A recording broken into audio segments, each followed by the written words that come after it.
नमस्कार दोस्तों, स्वागत है आपका point blank by Ajit Bharti के 11वें एपिसोड में। लाइक कीजिए, शेयर कीजिए, सब्सक्राइब कीजिए चैनल को। नीट का तो आप लोगों ने सुना ही होगा। नहीं, वो वाला नीट नहीं, वो तो बाय डेफिनेशन अति शुद्ध होता है। हम मेडिकल वाले नीट की बात कर रहे हैं जिसमें लगातार लीक हो रहा है और शिक्षा मंत्री कह रहे हैं वो कह ही तो नहीं रहे कुछ भी, और कहेंगे भी क्यों। बिटिया विदेश में पढ़ रही है, अच्छे जगह पे नौकरी कर रही है, उसको ये नीट गेट स्कोडा लहसुन से गुजरना नहीं पड़ा। तो बढ़िया संस्कृत के सुभाषित शेयर कर रहे हैं कि विद्याभ्यास में बाधा उत्पन्न करने वाले विचारों और परिस्थितियों का सर्वथा परित्याग करना चाहिए। कुछ लोगों ने लिखा कि हमारी मित्रता और शत्रुता मंत्री से होनी चाहिए, उनके बच्चों को क्यों घसीटना। वो इसलिए क्योंकि मंत्री के निकम्मेपन के कारण 22 लाख बच्चों को फिर से 18 घंटे एक कुर्सी में बंधना होगा, फिर से कान में टॉर्च डलवाकर अपराधियों की तरह चेकिंग से गुजरना होगा, पैंट के जिप कटवाने होंगे, जेबें फड़वानी होगी और अपमानित होकर उस परीक्षा में बैठना होगा जिसके बारे में कोई नहीं जानता कि इस बार भी पेपर लीक होगा या नहीं पकड़े जाने का अर्थ ये नहीं हुआ कि लीक हुआ ही नहीं। 2025 इसका बहुत अच्छा उदाहरण है। इस बार भी पुलिस ने पूरा प्रबंध किया था कि लीक का पता ना चले। विसिल ब्लोअर ने पहले पुलिस को बताया कि प्रश्न पत्र लीक हो गया, पुलिस ने एफआईआर तक नहीं लिखी। फिर एनटीए को डायरेक्ट उसने बताया, तब जाकर एक्शन हो रहा है। मैं पुलिस का पक्ष समझ सकता हूं कि उनका मुख्य काम नेताओं के लिए ड्यूटी करना है, राह चलते चरस की पुड़िया बेचनी है, दारू सीज करके उसे चूहे द्वारा पी लिया जाना कहना है। ऐसे में एफआईआर क्यों लिखेंगे। और भाजपा के नेता के साथ सवारी करते मुख्य अभियुक्त की फोटो पुलिस के पास जब हो तो वो एफआईआर लिखकर नौकरी थोड़े गवाएगा, उसको तो पुलिस सेवा मेडल मिलना चाहिए। ये भाई पकड़ा गया है तो ये कह रहा है बड़े लोगों को तो बचाया जा रहा है। भाई हम जानते हैं कि बड़े लोगों को बचाया जा रहा है। तुम्हें क्या लगता है कि अरबों का घोटाला करके दंड पा चुका लालू बैडमिंटन क्यों खेलता है। नेशनल हेराल्ड पे 72 बार हल्ला करने के बाद भी राहुल गांधी को भाजपा जेल में क्यों नहीं डाल रहे।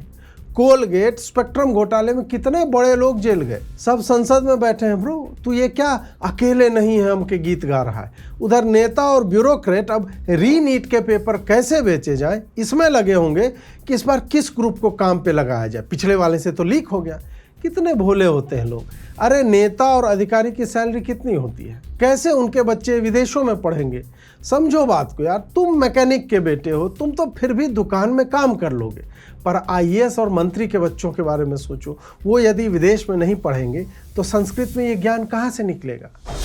30 लाख में एक पेपर के बिकने की बात सुनकर एनटीए डीजी अभिषेक सिंह ने खैनी थूकते हुए प्रधानमंत्री परीक्षा पूर्व प्रश्न पत्र पाओ योजना के माध्यम से इसे देश हित में मोनेटाइज करने का निर्णय लिया है। धर्मेंद्र प्रधान जी का कहना है कि माननीय यशस्वी आदरणीय तेजस्वी मोदी जी का मानना है कि जो सक्षम है, यदि वो गैस सिलेंडर की सब्सिडी देश हित में त्याग सकता है तो क्या देश ऐसे अमीरों के बच्चों को प्रश्न पत्र नहीं दे सकता जो ईरान युद्ध के समय विदेशी मुद्रा भंडार बढ़ाना चाह रहे हैं। मोदी जी ने आगे यह भी कहा है कि यदि माँ बाप अपने घर का सोना बैंक में देकर नीट गेट एसएससी आदि के प्रश्न पत्र इस योजना के अंतर्गत लेना चाहते हैं तो उन्हें 10% अतिरिक्त देशभक्त डिस्काउंट दिया जाएगा। जब तक इस योजना की जानकारी देश हित में प्रकाशित होती, एक बच्चे से वेट नहीं हुआ और उसने यह लिखकर आत्महत्या कर ली कि वो दोबारा परीक्षा नहीं देना चाहता। ये कोई बात है। अरे 22 लाख बच्चों के लिए मोदी जी की टीम कितना सोच रही है कि ये न्यूज अधिक दिन ना चले और बच्चों को स्ट्रेस ना हो। उन्होंने प्रधानमंत्री की सुरक्षा ताक में रखकर 2 गाड़ियों में उन्हें चलवाकर गहन सुरक्षा क्षेत्र में भी कैंडिड शॉट लिवा लिया कि देखो मोदी जी केवल 2 कारों से चल रहे हैं। ये न्यूज़ देख लेता है ये बच्चा तो पूरे आईटी सेल और मीडिया की तरह उसी पर आह्लादित होता रहता कि मोदी जी केवल 2 कारों से चल रहे हैं। ये कोई छोटी बात नहीं। लेकिन बच्चे इंपल्सिव होते हैं। दोबारा एग्जाम ना देने की इच्छा थी और सरकार को बदनाम करने के लिए कांग्रेस शासित बेंगलोर से भाजपा शासित गोवा में आकर आत्महत्या कर ली। समझ रहे हो दया। मोदी जी ने जब यह बात सुनी तो उन्होंने कहा पिछले 12 वर्षों से दर्जनों पेपर लीक से वो अत्यंत ही आहत हैं और हाल ही में इसे रोकने के लिए उन्होंने पेपर लीक पर चर्चा का आयोजन किया। अविश्वस्त सूत्रों ने कहा है कि धर्मेंद्र प्रधान जी को सारे पेपर लीक करने वालों को संस्कृत में आमंत्रण पत्र लिखकर बुलाया, जहां मोदी जी द्वारा पेपर लीक कैसे रुके बोलने के दौरान एक भाजपा कार्यकर्ता की पत्नी ने हाथ खड़ा करके यह पूछा, सर मेरे जेठ और देवर के 5 बच्चे नीट में जा चुके हैं, अब अपने वाले के समय। इस पर मोदी जी ने कहा, यह सीकर वाला है क्या? आप लोग जो ये लीक कर देते हो ना, इससे देश का कितना नुकसान होता है जी। फिर से पूरा तंत्र, AI, प्रशासन, लिंक्डइन अपडेट, ट्विटर पे पोस्ट डालने पड़ते हैं जी। आप लोग ठीक से अपना काम नहीं करते और हम लोगों को सुनना पड़ता है जी। UGC पर तो 120 दिन से चुप रहकर हमने धर्मेंद्र भाई प्रधान को बचा रखा, अब ये चुप कर दीजिए। और वो जो होता है ना, वो जो भाजपा नेता के साथ फोटो लेकर के सोशल मीडिया पे आप लोग लगाते हो ना, वो बंद करो जी। मन से माफ़ नहीं कर पाऊंगा आपको, अपने मर्द को सिखाओ ठीक से। सीकर में कई बच्चों को 720 नंबर आ गए। लोग इस पर बावले हो गए कि इतना कैसे आ सकता है। मेरा भी दिमाग खराब हो गया कि दुनिया 4K में चल रही है और सीकर वाले 1080 भी नहीं 720 में ही खुश है। धर्मेंद्र प्रधान ने कहा है कि नीट दोबारा से होगी। लोगों ने इस पर पूछा है कि सर वो GMT में होगी या फिर महाकाल स्टैंडर्ड टाइम। साथ ही लोग पूछ रहे हैं कि सुबोध कुमार सिंह को तो 2024 वाले नीट के लीक के उपरांत प्रमोशन देकर छत्तीसगढ़ का प्रिंसिपल सेक्रेटरी बना दिया गया। अभिषेक सिंह यदि निकाले गए अभी DG पद से तो उन्हें बंगाल में भेजा जाएगा या उत्तर प्रदेश में। जब नीट से देश जूझ रहा था, ऐसे में न्यूज की गर्मी कम करने के लिए मोदी जी ने 2 कारों से यात्रा कर दी। अमित शाह जी भी 4 कारों पर आ गए। कई मुख्यमंत्रियों ने कहा कि वो भी अधिक कारों से अब नहीं चलेंगे। गुजरात के गवर्नर ने कहा कि वो राज्य के भीतर किसी भी आयोजन के लिए हेलीकॉप्टर या हवाई यात्रा का उपयोग नहीं करूंगा। बड़ी कृपा आपकी महोदय। अब जरा अपने अपने प्रदेश के निगम अध्यक्ष और चेयरमैनों को भी ये कह देते कि एक ही कार से चला करें तो बड़ा अच्छा होता। नहीं, हमको तेल बचाने में कोई रुचि नहीं है। जैसे कि मोदी जी ने कहा कि सोना ना खरीदें और अगले दिन लोगों ने 20% ज़्यादा खपत करवा दी। हमारी रुचि इसमें है कि इन छुटभइये नेताओं के कारों के कारण जो जाम लगता है, 1-1 घंटा लोगों को रुकना होता है, वो बस खत्म हो जाए। फडणवीस जी एक अच्छा काम करने बाइक से निकले तो लोगों ने इस गाड़ी का पोल्यूशन एक्सपायर है ये निकाल कर लेगा। हरियाणा सहकारिता मंत्री ने सोचा कि साइकिल से चल लेंगे, लेकिन कैमरा वाला पोस्ट प्रोडक्शन पर कुछ अधिक ही विश्वास कर रहा था तो कार के काफिले के साथ फोटो ले ली, जिस पर मंत्री जी रील बनवाने के बाद बैठने वाले थे। वैसे मोहन भागवत जी केवल एक गाड़ी से, जो आप वीडियो में देख सकते हैं। प्रथम वर्ष के कार्यकर्ताओं को संसाधनहीनता में भी अडिग होकर समाज के लिए कार्य करने का भाषण देकर मोहन जी भागवत का हृदय गदगद हो गया होगा। कोई नहीं कह सकता कि मोहन जी 12 गाड़ियों में थे, बाकी के तो लोग श्रद्धा भाव से उनके पीछे हो लिए। 12 गाड़ियां तो भीतर गई, इसकी दोगुनी सड़क पर दिख रही थी। संघ को समझना सबके वश की बात नहीं। संघ ने मोदी के ऑस्टेरिटी का ठेका ले रखा है क्या? विधानसभा से बाप को इरेडिकेट करवाने के बाद उदयनिधि स्टालिन ने पुनः उसी विधानसभा में सनातन धर्म को इरेडिकेट करने पर बल दिया है। सभा में बैठे 80% हिंदू नेताओं ने इसका मौन अनुमोदन करते हुए स्वयं की सार्थकता साबित की। हालांकि भाजपा के अन्नामलई ने इस विषय पर कहा कि उदयनिधि को अपनी मां का सुबह और शाम में 2 अलग अलग मंदिरों में जाना बंद करवाकर सनातन के नाश का आरंभ अपने घर से करना चाहिए। वहीं भाजपा के सहयोगी दल AIADM के द्वारा इस कथन के बाद विजय को विश्वास मत के लिए अतिरिक्त 24 विधायकों का समर्थन मिलते देख अन्नामलई विधानसभा के बाहर स्वयं को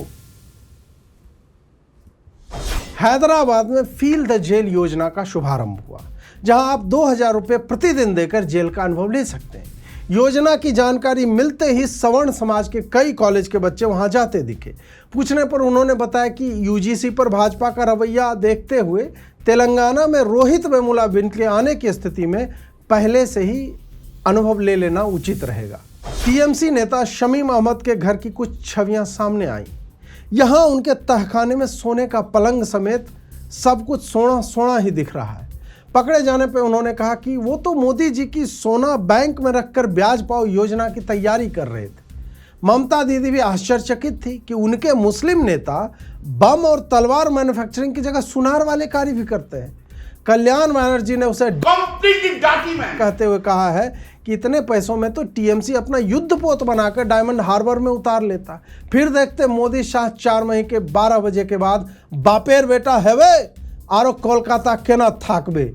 लेकिन शमीम ने उम्मा की जगह स्वयं का उत्थान देखा, अतः दीदी ने इसे पार्टी विरोधी गतिविधि मानते हुए नेता को 6 वर्ष के लिए निलंबित कर दिया। मुख्यमंत्री पद से त्यागपत्र देने के बाद भी शुभेंदु अधिकारी के मुख्यमंत्री बना दिए जाने के बाद अंततः ममता बनर्जी ने एक और कार्य चुना जिसमें वो बहुत ही बेकार हैं। चुनावोपरांत हुई हिंसा के केस में उन्होंने काला जैकेट धारण कर कोलकाता हाईकोर्ट में चरण रखा। उनका स्वागत चोर चोर पीसी चोर भाईपो चोर से हुआ। इस पर उन्होंने पूछा किसका पीसी चोरी हो गया, आप लोग अब मैकबुक नियो खरीदो, वो सस्ता हो गया है। खैर कोर्ट में जज साहब ने उनके आर्गुमेंट सुनने के बाद कहा कि दीदी आप तो बांग्ला वाला बेसुरा गाना ही सुना दो या अपनी पेंटिंग के आगे 2 घंटा बिठा दो, पर आप कोर्ट में प्लीज मत आना, वरना हम विवश होकर के तू एक दुष्टू गोरू जरा हम्बा हम्बा रूम्बा रूम्बा वाला डीजे मिक्स बजवा दो। केजरीवाल ने नीट पर चिंता जताते हुए सोसाइटी के किसी अंकल का व्हाट्सएप मैसेज शेयर किया जिसमें लिखा हुआ था कि जो लोग नीट का प्रश्न पत्र सुरक्षित नहीं रख सकते वो भला न्यूक्लियर कैसे सिक्योर करेंगे।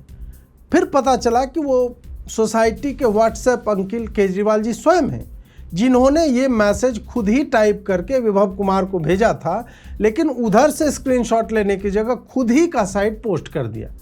ऐसा कई बार हो जाता है अरविंद जी, जब अपने काम खुद करने होते हैं। अब टीम को पैसा देने के लिए दिल्ली सरकार तो है नहीं आपके पास, सॉरी पंजाब तो है। वैसे सुप्रीम कोर्ट ने कहा कि किसी के द्वारा घर में किसी दलित के अपमान पर SC/ST एक्ट नहीं लगेगा क्योंकि प्राइवेट प्लेस होता है घर। इससे पहले भी केरल, जम्मू कश्मीर समेत कई हाई कोर्ट और सुप्रीम कोर्ट ने मोदी जी को कमज़ोर करने के उद्देश्य से इस एक्ट के बेल के कंडीशंस को सार्वजनिक रूप से अपमान ना होने पर इसके लागू ना होने के निर्णय दिए हैं। मोदी जी ने कहा कि कोर्ट को दिल से वो कभी माफ़ नहीं कर पाएंगे। क्या उनके दलित, पीड़ित, शोषित, वंचित भाइयों को थोड़ा सा झूठ बोलकर प्रताड़ित करने का अधिकार भी छीन रहे हैं क्या? ऐसा नहीं होता है जी। जब तक सवर्णों को थोड़ा सता न जाए, जब तक ब्राह्मणों की कब्र खुदेगी पर चुप रहकर कैंपस में उनका जीना हराम ना किया जाए, तब तक मोदी जी कहते हैं मजा नहीं आ रहा है। लखनऊ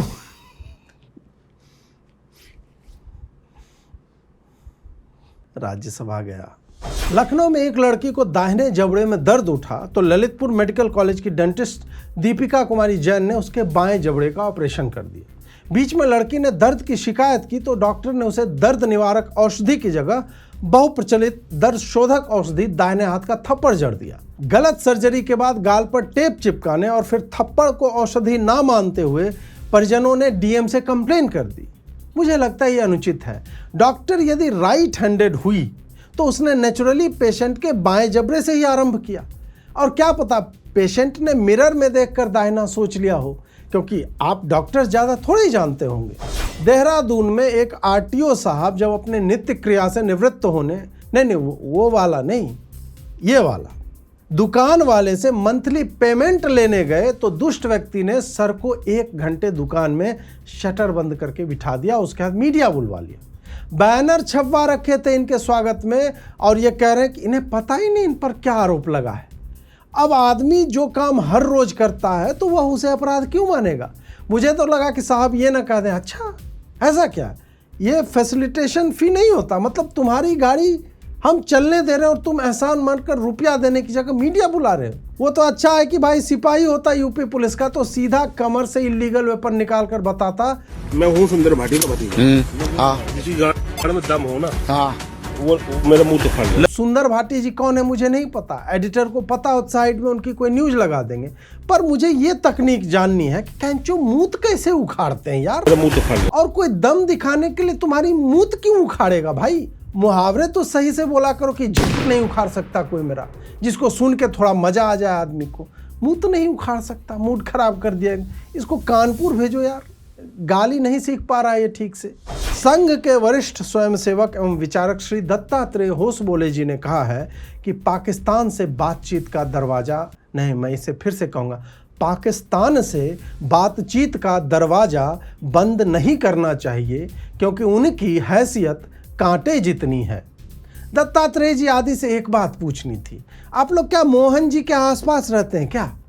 पाकिस्तान एक काटा मात्रा और वो पुलवामा पहलगांव से लेकर 3 युद्ध में जो कर चुका है उस पर हम लोग क्या कांटा लगा है लगा राजा आजा बंगले के पीछे तेरी बेरी के नीचे हरे पिया अरे आ, इस पे नाचे और कहे आप लोग नाचिए। अभी आप लोग अंबेडकर फुले को पिता तुल्य मान ही चुके, तो पाकिस्तान फिर भी सहोदर भाई होगा ना आपके लिए, जो राह भटक गया। संघ को समझ वंदे भारत में एक टीटी साहब 700 रुपये की जगह 380 रुपये लेकर सीट देते पाए गए। इस पर प्रतिक्रिया देते हुए मोदी जी ने कहा कि देश कहाँ जा रहा है, जबकि वंदे भारत से जुड़ी हर योजना को केवल वही हरी झंडी देते हैं, तो ऐसी अच्छी लोक कल्याणकारी योजनाएं लॉन्च हो जाती हैं और उन्हें कोई बताता तक नहीं। कुमार विश्वास के भव्य भवन की एक वीडियो बाहर आई, जिससे बहुत लोगों के स्थान विशेष में ऊष्मा का प्रवाह आरंभ हो गया। लोगों को लगा कि ये आदमी घर में लिफ्ट और स्पा कैसे लगा सकता है, इसने इतना पैसा कैसे कमा लिया। इस पर कुमार विश्वास ने कहा, हाँ तो कमाओ भक्ति के। व्यंग से इतर इस देश में भिखमंगई और डाह से जलने वाले इतने लोग हैं कि स्वयं कभी कुछ काम नहीं करेंगे, लेकिन उनको समस्या है कि किसी दूसरे का घर इतना भव्य और विशाल कैसे है। भाई वो आदमी 30 साल से काम कर रहा है, कभी सम्मेलनों में जा रहा है और अब बाबा बन गया है। बस खाने पीने और हेल्थ पे अधिक ध्यान दे रहा है, इसलिए फिट दिखता है। फेशियल करवा के आ जाता है, तुम्हें लगता है नहीं बाबा नहीं है। लेकिन लाइट कलर की शेरवानी की जगह जिस दिन भगवा में आएगा तुम सब डिफेंड करने लगोगे। अभी मंडल कर रहे हो ना। नोएडा अथॉरिटी ने एक 10 लेन की सड़क दिल्ली जेवर एयरपोर्ट के ट्रैफिक को कम करने के लिए प्रस्तावित की है। आईएएस अधिकारियों के एक समूह ने कहा कि तुम्हें आज पता चला है, हमने 2 साल पहले ही कृषि योग्य भूमि यहाँ पे खरीद ली थी, अब उसका लैंड यूज बदल जाएगा तो हमें थोड़ा लाभ हो जाएगा। दोस्तों कैसा लगा आपको आज का एपिसोड, हमें कमेंट करके अवश्य बताएं। लाइक शेयर और सब्सक्राइब करते रहें। जुड़ने के लिए बहुत बहुत आभार। नमस्कार।